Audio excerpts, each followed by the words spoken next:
Welcome, everybody, to the 63rd episode of the Jewish Drinking Show. I'm your host, Rabbi Drew Kaplan, and I'm very excited to welcome first-time guest to the show, Miriam Gedwiser. Welcome to the show, Miriam. Thanks for having me. I'm really glad to be here. 100% my pleasure. So for those less familiar with Miriam Gedwiser here, she serves as a guest lecturer at synagogues and programs around the Northeast and has written on topics of Jewish and Torah interest for the Lair House, the Ford, the Center for Modern Torah Leadership blog, and Project 929, among others. In her professional background, she actually has a JD and previously worked as a litigator at a large law firm in Manhattan, as well as a clerk for the Honorable Deborah J. Friedman. More pertinent, in addition to living in Teaneck, New Jersey with her family, she teaches Talmud and Tanakh at the Ramaz Upper School and is on the faculty at Drisha. So we are talking Talmud today, so that's very relevant to her current professional expertise and what she does. We have Passover just around the corner. Perhaps one of the most salient aspects of drinking with regards to Passover is the Passover Seder's 4 cups of wine. Now, I do want to just give a heads up to people. This is the second out of 4 episodes we are doing in the 4-episode lead up to Passover this year. And so feel free to check out last year's Passover stuff, as well as last week's Passover conversation we have with Rabbi David Polsky on the reasoning of why do we have 4 cups of wine. Feel free to check those out. For those familiar, we have 4 cups of wine. I think that's pretty well known, right, Miriam? We have 4 cups of wine, Passover Seder. Right. You don't have to be a lot of people decorate them in pre-K, right? Yes. Very common preschool art project, you know. There we go. No one needs to be a Talmudist to know that there are 4 cups of wine, right? This is widespread knowledge across the Jewish world. What I think is less well known is the gender aspect of it, which is in early rabbinic times, women were not the requirement for 4 cups of wine was not shared with women, right? At the very least, we don't know that it was shared with women. There's no overt mandate. No evidence for that, let's say. Right. There's no overt mandate. How about that? Okay. I'm going to stick with there's no evidence, but it's fine. Okay. Well, you know, we'll just roll right into it. So I think, originally, just for some background context, originally in rabbinic literature, women were exempt from prescriptive time-bound commandments, and as we see in Mishnah Kedushin 1:7 for those keeping score at home, which is that all of these women are exempt. Men are obligated, women are exempt. However, this brings us to our topic, a rabbi whose name was Rabbi Yehoshua ben Levi comes along and explicitly includes women in the 4 cups. And he says women are obligated with these 4 cups of wine since they too were also involved in that miracle presumably being the departure from Egypt, the exodus of Egypt. I'm not exactly sure specifically the miracle, if he means maybe the plagues, if he means the crossing of the Red Sea, right? It could be a bunch of things. Well, I think that's kind of interesting, actually. Like, how do you understand what women were included in? Are they included in the sort of like mortal danger and then salvation, right? The miracle of the salvation, or is it talking about women's role in specific events leading up to that? Like many of us may know that women play a very important role at the beginning of the book of Exodus, right? And sort of saving Moses. Right. So, Shifra and Pua and others, right? In the first chapter of Exodus. And then saving Moshe and things like that. So it's sort of an interesting question whether he's talking about women just sort of being part of the Jewish people, the Jewish people was saved, or he's talking about the actions of specific women. Right. How macro, how micro? Is it the macro, like the Jews were saved, the exodus from Egypt, or is it the micro, what you were saying, specifically the saving of the Jewish male boys? Or are we talking about, right, the crossing the sea, maybe the matzah stuff? Like how much were the women versus the men involved with the baking of those? There's lots of different aspects here that on sort of the micro level could be, if we wanted to think about it that way. For those keeping score at home, this text was found on Bavli Pesachim 108b 109a for those keeping track at home. But I'm deeply fascinated by it. Now, it's a little bit vague, as we just pointed out, what exactly is the miracle, but there seems to be no pushback. I don't know about you, Miriam. It's shocking to me. He says it, he makes this statement, and I mean, seemingly people are cool with that in the Right. Well, Babylonian Talmud. yeah. I mean, that's why I said there's no evidence of an earlier obligation, because it doesn't, it's not clear to me that he's telling everyone to change their practice, right? It could be maybe some people, I mean, if you just think about it, Passover is such a, family-centered holiday. If people are sitting in their home, odds are at least some women are participating, even if their life was much more gender segregated than ours. It's plausible to me that this was, whether or not people experience it as an obligation, it could be that he's formalizing something that may have already been happening, at least for some people. Okay, so I think I want to leave this ambiguously open, because here's why. As Miriam and I both know, this is not the only time that he uses this specific phrase that women were also involved in that miracle. There are actually not one, but two other instances in the Babylonian Talmud in which Rabbi Yehoshua ben Levi uses this specific terminology. And I think this sheds light, and hopefully we'll bring it back to the specific Passover Four Cups aspect of a little bit of context, and certainly for Rabbi Yehoshua ben Levi's thinking. Rabbi Yehoshua ben Levi, as he is described by Rabbi Binyamin Lau, he was the leader of the transitional generation in Lod. And when we examine the rabbinic corpus, Rabbi Yehoshua ben Levi is one of the most commonly mentioned sages of this transitional generation. So he's not an obscure rabbi. He actually is quite significant in the early 3rd century of the Common Era as far as rabbinic leadership, right? And so he's not a minor guy. So we have these two similar instances, one with regards Hanukkah candles. I'm going to start with this one, Hanukkah candles. And he says women are obligated in the Hanukkah candle since they too were also involved in that miracle. Now this miracle at least is a lot less ambiguous of what the miracle is. Wow. Or not. I was going to say the obvious, right? So the obvious miracle is the oil in the temple, but then the question is, how were the women involved with the procurement or the processing of this oil? Unclear. Is it the military? Is it the military victories? Probably not so likely. Or is there something else? So that's a good question. I think it's sort of, a lot of people like to talk about how the Talmud seems to downplay the military victory, maybe because of their skepticism of the Hasmoneans, for other reasons, and play up this. Or also, it could also be since they were essentially in a diasporic existence, right? I mean, what good did regaining the temple do for them anymore, right? We don't have by the time they're celebrating, it's sort of. I think that's one aspect. I think they also don't want to present themselves as a fifth column threat to their colonial overlords. Right, that's celebrating sort of like the throwing off of a colonial power might not be, or an empire might not be the best. Right. But for whatever reason, the Talmud seems to emphasize, sort of intentionally play up the oil miracle and play down the military victory. But again, it feels to me almost like it might not even be referring to a specific miracle, similar to the Exodus, as much as it's referring to being right in mortal danger and saved, right? And the way that happens, right? The Exodus, you're in mortal danger and then you're saved, and there's specific things that you could call miracles that happen to make that happen. But like the basic idea of like, the joke about Jewish holidays, right? They tried to kill us, we want less to eat, right? Like it almost feels to me like this is Hayubo Tohanes is like that template. Like they tried to kill us and we won, right? That's what the nace is. We'll see if that fits the third. I think that fits the third category, the third situation also.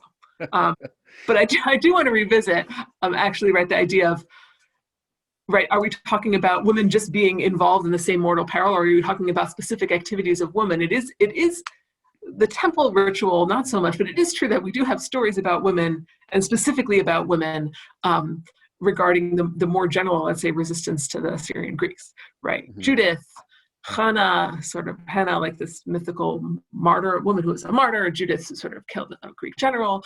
So that there does seem to be, again, the same tension of, are we talking about women just because we're like all Jews? Or are we talking about specific actions of women? And I have to do a quick plug for my episode on wine in the book of Judith. So people can feel free to check out that episode, so yeah, I mean, it's interesting. Are we thinking about the specific actions, Judith, Hannah, Are we thinking about those specific ones, or more broadly, like maybe they were involved in, I don't know, helping with field operations and the military stuff, or maybe they were involved with the pressing of the oil into the wine. Who knows? But that's where it gets vague, and I think you're right. It's pointing up, like it sort of obfuscates the involvement of women. Sure, they were there. What is specifically was their involvement, or is it more that they were threatened by the sort of the foreigners, as it were, in a similar way that the men were?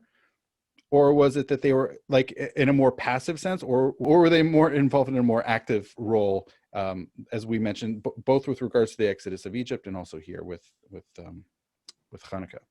So you're right. There's an ambiguity there. It's a semi-awkward ambiguity as to the role of women in whatever this miracle was. Right. And that's why I think, in some ways, the simplest meaning is like women are Jews, and like nobody asks, right? Like only men of olive pressing age who were ritually pure and priests celebrate Hanukkah, right? We never think that. We think like even people who would in that time would not have been involved in those activities still celebrate it because we're all Jews. And it seems to me like the simple reading of what he's saying is that, right? Mm-hmm. That like women are also Jews, right? That's one of the, Yeah. I don't always affirm that, but I think we're saying that here. I mean, it's interesting. So for those keeping score at home, this appears in the Babylonian Talmud on Shabbat 23b. It's interesting because on 21b, the fundamental mitzvah of candle lighting on Hanukkah is ner ish uveto, right? It's simply a man in his house, right? And so the gendered aspect, at least as it's fundamentally articulated there, is it's a man in his house presumably being his wife and kids, and maybe other household members, but it's right. So the man is in the foreground and the woman at best is in the background. And I think what Rabbi Yoshua ben Levi is bring the women out to the forefront as saying they too are obligated. It's not just simply they're part of the household and they're connected to the lighting of whatever happens in the house, but that they themselves have this mitzvah as practice to do. Right, and I think that's a really nice point, right? Sometimes you could talk about it from a technical halachic perspective, right? Well, the nafka mina, the difference is, what if the man isn't home? Does the woman have to light or she doesn't have to light? Something like that. But I think like the ethos distinction is actually more, in some ways, interesting, right?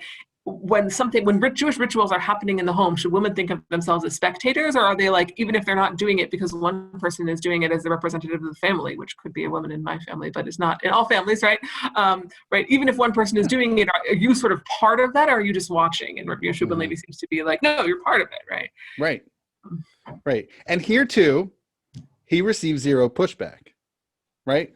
Yeah, like he says it, and there's nothing that goes against it in the Babylonian Talmud, right? There's just an acceptance. Yeah, sure, women are, and I don't know if part of that non-pushback is she was already included in the, if you want to say, the Beito aspect, the man in his house. Yeah, she was already there. She was already involved.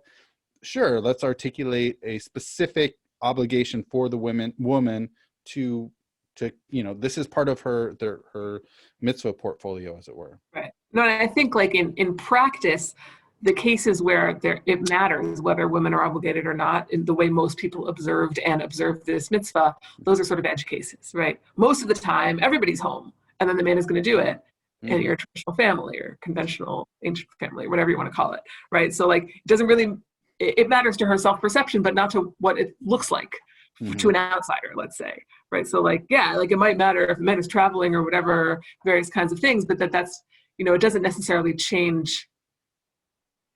It's much more of a theoretical change than a practical change.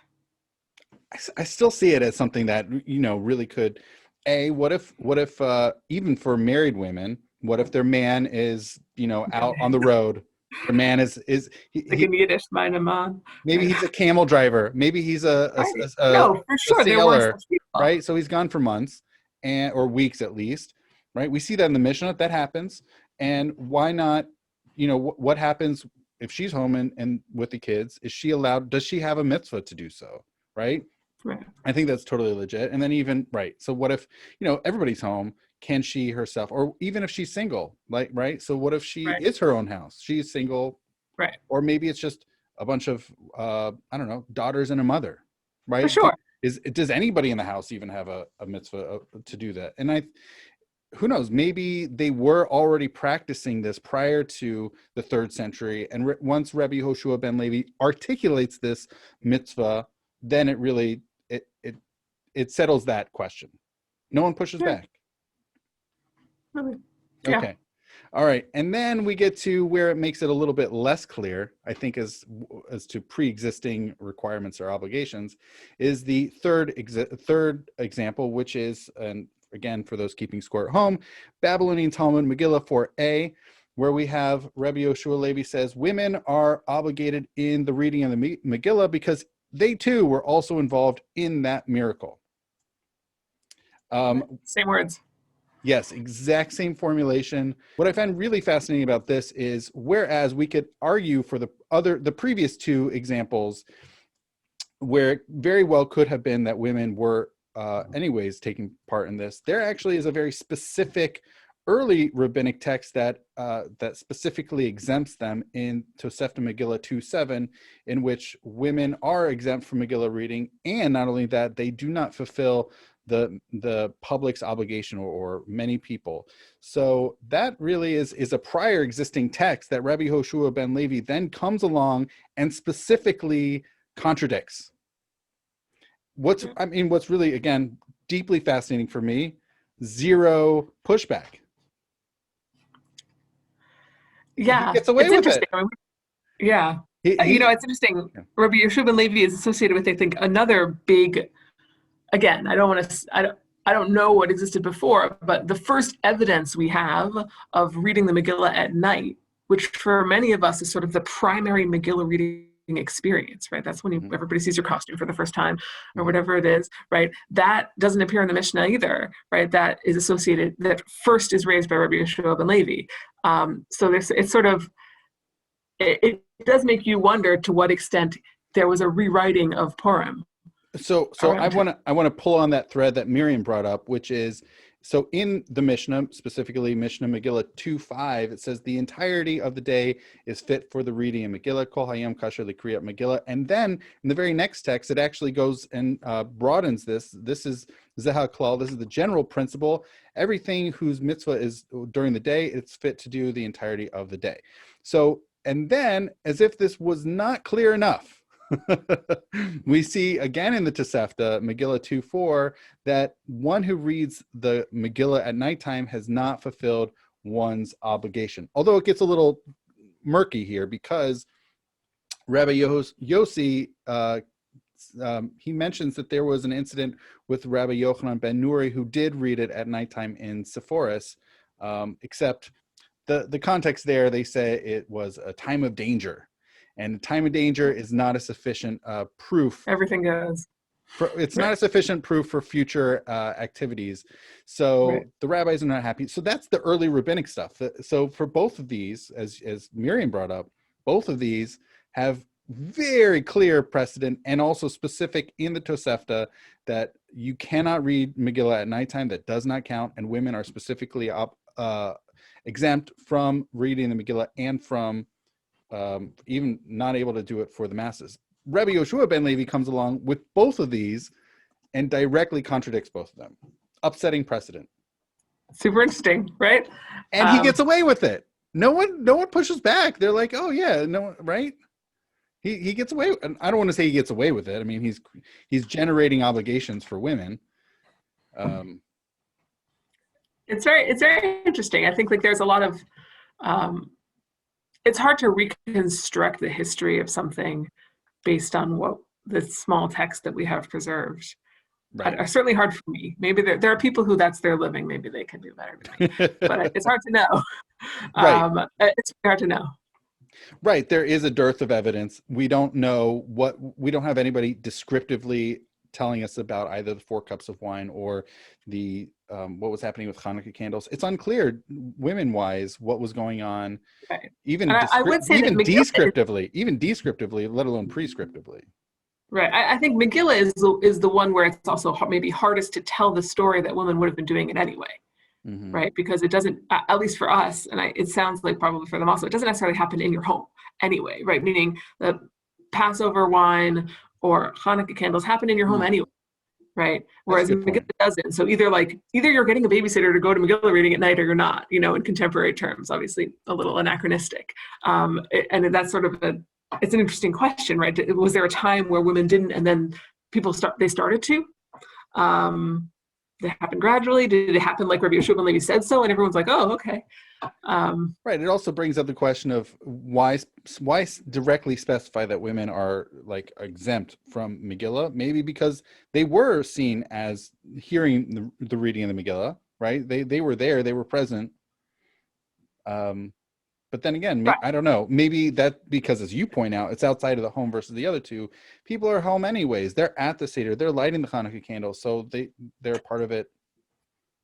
Big whoop! They can, now get mitzvah points, as it were.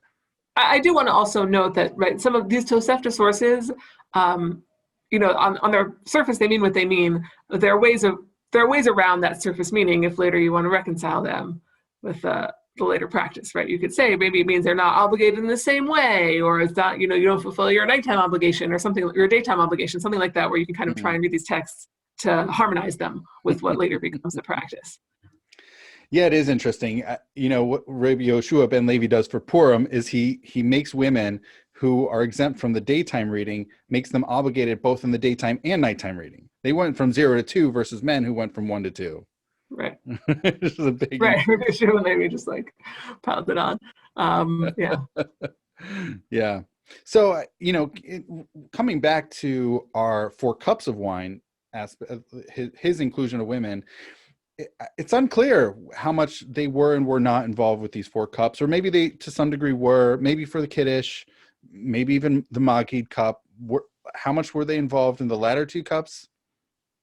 We have 0 evidence. We don't know, right? Who knows? We can speculate. That would be, essentially midrash, I guess, of how much were women involved prior to the 3rd century with the 4 cups of wine. Who knows? But I think it's incredibly telling that for all 3 of these examples, 0 pushback on Rabbi Yehoshua ben Levi. That's what's super fascinating. Right. No, I think, like I said, right, the way I like to read it, and again, it actually, the same ambiguity arises with the Megillah reading. Right? Even the women were involved in the miracle. Mm-hmm. Well, does that mean women were in danger like everyone else, which the Megillah stresses, right? Haman wanted to kill everyone, young and old, men and women, right? Is that just what it means? Or does it mean that there's a special role for women in this story, which is also true? Right. Right. We read Megillah Esther, and there's a special role for Esther. Right. It's really picking up. I think that one's the easiest. So I think that's the easiest one to discern the active versus passive. Active is Esther's involvement. Passive is we were under, a genocidal threat from Haman. Right. That's the easiest one. And we won. Right. So Passover, we were trying to exit Egypt and the chariots were coming after us. There's the little boys were being tossed into the Nile, all that stuff. And, but how much was it the active saving of women, whether it's Shifra Pua, Yocheved, how much were they involved? And same too with Hanukkah. Is it Judith? Is it the Judith Hanukkah stuff? Is it maybe their involvement with the pressing of the olives, or was it the more passive? They were under mortal threat. Right, and it does kind of make you. I don't know if it makes you wonder. It makes me wonder.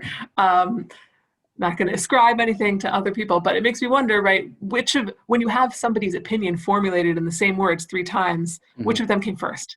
Right? Which one is the best fit for those words? I don't know. Also thinking about that, how did it come about? What prompted Rabbi Yehoshua ben Levi? What was the specific prompt? And these, all 3 of these are scattered. They're not in a collection. Sometimes the Babylonian Talmud likes to take similarly formulated phrases by a specific rabbi and bunch them together. They're like a bundle. And here they are scattered throughout the Talmud. They're not all together. And there's 0 background, 0 context for what prompted Rabbi Yehoshua ben Levi to make these pronouncements. Right. That's a good question. It opens it up for quite the speculation. And I do like your, what you proffer as far as, well, they were already happening anyways. He articulates them. That's the big change. Maybe. Yeah. It's speculation. It's. I know. Okay, fine. I'll take it as speculation. Sorry. I have a little, I've been having a lot of lawyer moments in this podcast. Well, I wouldn't say in exactly those words, but I'll take it. Okay. You can engage in lawyerly discourse. That's cool here. You might be the first lawyer on the podcast. First time for everything. Well, that's only because I'm a retired lawyer, I guess. You have to get practice. Recovering lawyer. I want to give everybody here a sneak peek into next week's episode featuring Rabbi Dr. Dayan Zev Farber on the origins of spilling out wine at the Passover Seder. When you have this custom to spill out wine for all 16, it's kind of a custom that more works with the gut feeling of that we're in a plaguey kind of talk than actually the literal meaning of the verses in the context of what blood means in each case. So it's interesting that even though the 16 is different than the 10, the sort of the gut of the 10 dominates the 16 as well, because we think of it as the thing we do during the plagues, even though properly it's only 13 out of the 16 are plagues. I hope you enjoyed that quick little sneak peek into next week's episode featuring Rabbi Farber. And now back to our conversation with Miriam Gedwiser. I also wonder, it's interesting in thinking about these three of his reasoning, because women were also involved in these miracles. Why these three and not others, right? It's interesting to think about what includes these, but also why does he exclude others? But of course, also what else would be excluded? I think is. So I think that's an interesting question. Another way of thinking about it, we started with the 4 cups of wine, but if you look at these 3 things, Passover, Purim, and Hanukkah, right? One of these things is not like the other, like the little song, right? And the 2 things that often travel together is Purim and Hanukkah, which are both rabbinic holidays. And Passover is sort of an exception, right? And we don't have here anything about other biblical holidays, for example. I forget which of the Rishonim actually makes this distinction, but one way to think about it is, and we're not even talking about, for example, the mitzvah of the Seder or the Korban Pesach. No one says, I know that the Bible seems to say that women don't have to do the Korban Pesach, but they were included in the miracle, so they do, right? It seems like this is a tool that can be used for rabbinic commandments only. Yes. Or is used for rabbinic commandments only. Yes. So 4 cups of wine, clearly rabbinic. Mikra Megillah, it's biblical, but it's not Torah-idic. And then it's not right. And then it's obviously Hanukkah. Rabbinic. Right. And then obviously Hanukkah is post-biblical for sure. I was thinking, when you first said, how are these like each other and how are they not? Like I was thinking what you had pointed out, an interesting distinction between in the home versus outside of the home. So that would put the 4 cups of wine and Hanukkah candles in one bunch, and the Megillah being the exception. At the same time, I also think, what is another thing that is excluded, and this comes back to your point, which is, we think of a 7-day holiday that relates to the Exodus from Egypt. Why not Sukkot? That also there is a miracle. Clearly being, housed in Sukkot is a special relationship we have with, a thing that we thank God for. And yet he doesn't bring it up for dwelling in Sukkot. Right. So so I think, but that probably is because that is a Torah level commandment, and versus with the 4 cups of wine, it's a rabbinic commandment. Right. I think that's probably the main thing, although I do think it also a little bit, maybe you could find a rabbinic part of the Sukkot, the mitzvot of Sukkot that you could, for example, taking the lulav not on the first day, but on the subsequent days of Sukkot is rabbinic. Maybe you could say, women have to do that because they're included. But I think it gets to the idea of what do we mean when we say included in the miracle. It seems like part of that is the idea of mortal danger. It's not just there was a miracle. And it's true, right? Like living in the desert without shelter is kind of mortal danger, but it's not the same, they tried to kill us, we won, let's eat story, right? It's as these other 3 holidays. That's what they have in common in some way. Mm-hmm. Right. So the mortal danger, I think, points up more the passive threat, the passive mortal threat, or the passive genocidal mortal threat that includes women, as opposed to the more active aspects of, whatever it was, whether it's the, for Hanukkah, it's the military defeat or the olive pressing or whatever it could have been. It's more of, we were under mortal threat. Versus, like you were saying, out in the desert, everybody is, but it's, It's not the same. Right. It's not, and it's not sort of a human enemy. Right. It's not a foreign nation that's trying to kill us. It's, you know, whatever the dangers of a desert are. Right. Right. So maybe we're happy with these distinctions. He includes these three and not others because they are of rabbinic level. And so there's not such a huge upsetting of the apple cart. That's fine. And that's why the rabbis are okay with it. Yeah. And, you know, it's easy to include the women to some degree, unless you have to get a babysitter for the Megillah reading. But, but aside from that, the other ones are done in the home anyways. And it's not such a huge change. Right. That's that. Right. I'll go with that. Sounds good to me. Yes. Makes me think, and I'm going to come back to 4 cups of wine, are there any significant changes that it does to the practice of the Passover Seder? Like experientially, how much does that affect? How much were women really taking these 4 cups of wine seriously, that they needed to consume all 4 versus, you know, that's something the men are doing. You know, if I want a couple, that's fine. I'm just here if, you know, I'm here, but I don't really need to drink all 4. Interesting question.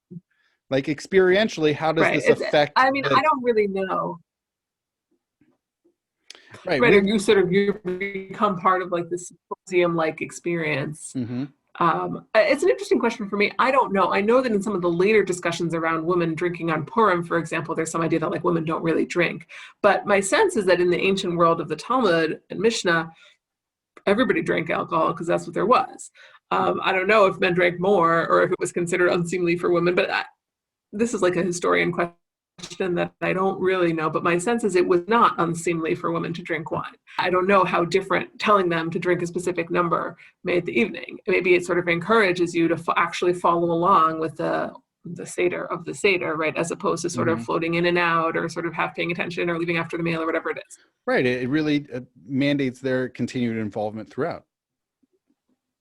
Maybe that's a way that it does, in addition to the drinking aspect, even just the Seder aspect. How much does it, you know, they're still there. They're still involved. Right. I mean, the cups of wine basically structure the evening differently for us than in the time of the Mishnah, maybe, but in both cases, they're sort of the backbone. Right. And that the women are still for Birkat Hamazon, still there for Hallel. You know, it's keeping them still involved, even past the meal. Postprandially. All right. So Miriam, do you have any projects, any classes, anything you want to promote, anything specific you're working on these days? Great question. You know, I would say going back to teaching in person during this pandemic has taken a lot of my energy. So some of my side stuff has fallen away a little. But you could definitely find some of my classes on pre-existing classes on the Drisha website, among other places, and hopefully I will be teaching a little bit more in the spring. I don't know. I actually don't know, but I don't want to promise that I'm going to be teaching with Drisha. But if you follow Drisha, first of all, there are many wonderful people who you can learn from, and second of all, I might be one of them eventually. Awesome. I'll put it that way. Awesome. All right, Miriam, that sounds great. So I want to thank you so much, Miriam, for joining me on this discussion on this intriguing topic. Thank you. Thank you so much for having me. It was really a pleasure. Awesome. My pleasure. And l'chaim. L'chaim.